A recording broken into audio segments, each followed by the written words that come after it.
Mesto ni naravni prostor. Mesto smo ustvarili ljudje. Ljudje imamo visoko razvito sočutje,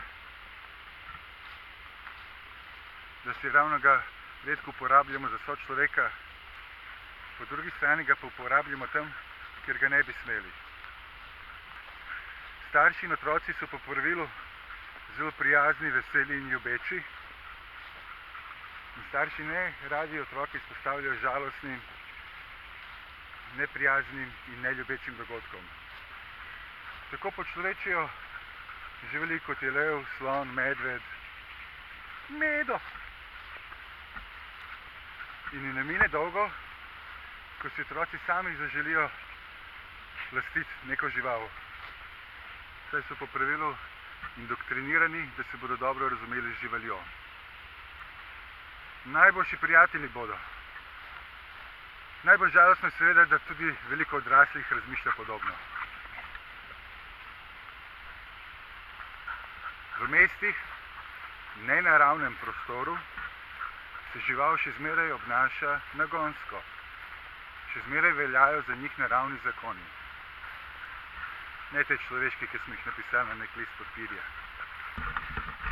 V prostor, ki ni naraven, mi damo skupaj zlato ribico, hrčka, papigo, mačko in še psa in se čudimo, zakaj se ne razumejo. Saj jim povemo jasno, da se ne smejo loviti in tepsti eden drugega, pa nas še zmeraj nočejo bogati. Kdo je zdaj tukaj brez razuma?